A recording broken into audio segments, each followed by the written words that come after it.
بسم اللہ الرحمن الرحیم۔ وعلیکم السلام ورحمۃ اللہ۔ محترم جناب نیاز احمد ممبئی، آپ نے سوال ارشاد فرمایا فدیے کی رقم کس کو دینا چاہیے؟ جواب: محترم، فقیر یا مسکین کو، یعنی جس کو کہ زکوٰۃ دی جا سکتی ہے اس کو فدیہ بھی دیا جا سکتا ہے۔ اور آپ نے فرمایا زکوٰۃ دینے کے لیے اگر کوئی مستحق نہ ملے تو کیا کریں؟ جواب: محترم، ایسا ابھی ہمارے ملک بھارت میں نہیں ہے۔ بے شمار لوگ ایسے ہیں جو فقیر ہیں اگرچہ مسکین نہ ہو، یعنی کہ زکوٰۃ کے مستحق ہیں۔ ویسے یہ سوال اور بھی بہت سارے لوگ کرتے ہیں۔ اصل میں ہماری ایک پرابلم ہے، ہم کسی کو بھی اس کے ظاہری وضاحت سے جج کر لیتے ہیں کہ یہ تو زکوٰۃ لینے کے لائق ہے ہی نہیں، اور ہمارے جج کرنے کا طریقہ مختلف ہے جو کہ نہیں ہونا چاہیے۔ ہم نے کسی کو اچھا نیا لباس پہنے دیکھا تو ہم نے سمجھ لیا کہ یہ تو امیر آدمی ہے۔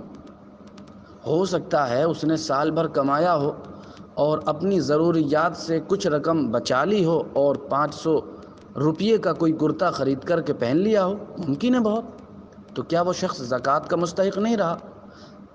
ہم نے کسی کو گوشت کی دکان پر کھڑا دیکھا، ہم نے جج کر لیا کہ یہ تو امیر آدمی ہے، غریب ہوتا تو گوشت کہاں سے خرید پاتا؟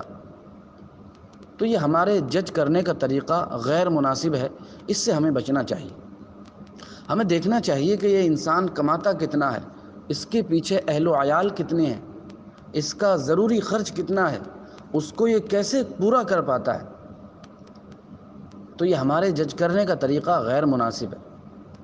بعض دفعہ فلائٹ میں سفر کرنے والا شخص بھی غریب ہو سکتا ہے کسی مجبوری کے تحت فلائٹ سے سفر کر رہا ہو جبکہ اس کی وسعت نہ ہو، لیکن مجبوراً کرنا پڑ رہا ہو۔ سعودی عرب جو لوگ جاتے ہیں کمانے، کیا وہ امیر ہوتے ہیں گھر سے؟ اگر ہوتے تو کیوں جاتے؟ لیکن فلائٹ سے سفر کرتے ہیں۔ اور دوسری بات، چلو خیر، وہ تو زیادہ کمانے کے لیے جاتے ہیں، لیکن یوں ہی بھی ہم اپنے ملک میں اگر دیکھیں تو بہت سارے لوگ غریب ہوتے ہیں، لیکن خوددار لوگ جو ہوتے ہیں وہ زبان پر شکوہ نہیں لاتے اور نہ ہی کسی سے بتاتے ہیں کہ میں غریب ہوں یا زکوٰۃ کا مستحق ہوں۔ تو ایسے لوگوں کو تلاش کرنا چاہیے۔ ہم آپ کو بتائیں، ہم نے ایک کتاب میں پڑھا تھا، ایک امام اعظم ابو حنیفہ رضی اللہ تعالیٰ عنہ کے شہر میں بڑا امیر کبیر رئیس ایک شخص رہتا تھا۔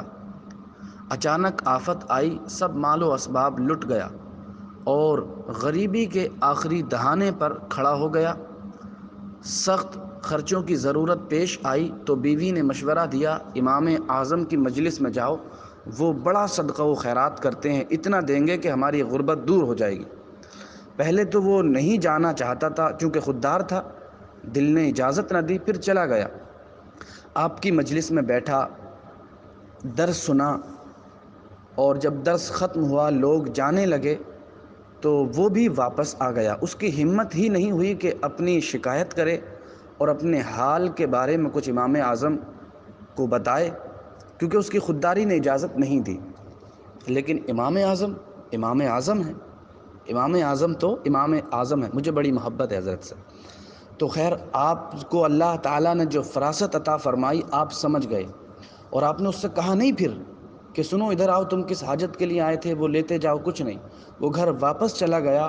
آپ رات کے اندھیرے میں گئے اور ایک تھیلی اشرفیوں سے بھری آپ نے لی ساتھ میں، اس کے دروازے کے قریب پہنچے اور دروازے سے اندر وہ تھیلی پھینک دی اور واپس آ گئے۔ اللہ اکبر کبیر۔ تو اسے کہتے ہیں امام اعظم۔ سمجھ آ رہی ہے بات؟ یعنی اس کی خودداری کو بھی باقی رکھا، اس کے راز کو افشا بھی نہیں کیا، اس کو لوگوں کی نظروں میں ذلیل و رسوا بھی نہیں کیا، لوگوں تو کیا اپنی نظروں تک میں رسوا نہیں کیا۔ یعنی ظاہر ہے ہم 10 روپے کسی کو دینے لگیں تو ہم سمجھتے ہیں ہم تو سخی ہیں اور ہم امیر بھی ہیں، دوسرے کی مدد کر رہے ہیں۔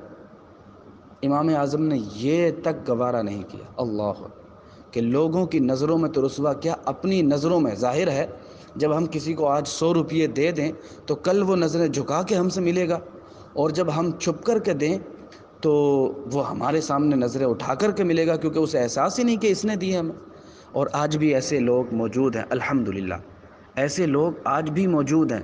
ایک صاحب نے ایسے ہی معاملہ کیا کچھ لوگوں کے ساتھ، ابھی 3-4 دن پہلے کی بات ہے الحمدللہ، اور میں انہیں جانتا ہوں اور بڑی اچھی ملاقات ہے، ان کے گھر آنا جانا بھی ہے۔ انہوں نے ایسے ہی کیا، جن تک زکوٰۃ کی رقم پہنچائی ان کو یہ خبر ہی نہیں کہ یہ پہنچائی کس نے، دیے کس نے۔ اللہ اکبر، اللہ تعالیٰ ان کو جزائے خیر عطا فرمائے۔ بڑے اچھے لوگ ہیں، اور آپس میں اپنے بھائیوں کے درمیان میں ان کی بڑی محبت ہے، بڑی محبت ہے۔ کبھی آپ میں سے کوئی آئے تو میں انشاءاللہ ملاقات کرواتا ہوں۔ اور ایسے بھی لوگ ہیں، آپ کھانا کھا رہے ہیں ہوٹل پر، وہ بل پے کر کے چلے گئے، خبر بھی نہیں ہوئی۔ اس واقعے کو بھی اس مجموعے میں موجود لوگ جانتے ہیں۔ تو ہمیں چاہیے کہ ہم ایسے لوگوں کو تلاش کریں، ہمیں ٹٹولنے کی ضرورت نہیں کہ اس کی انکم چیک کریں پھر خرچ کتنا ہوتا ہے، بچتا کتنا ہے، اس کی ضرورت نہیں ہے۔ اگر کوئی مستحق لگتا ہے تو اس کو دے دیں، باقی واللہ تعالیٰ۔ لیکن یاد رہے مسلمان ہوں۔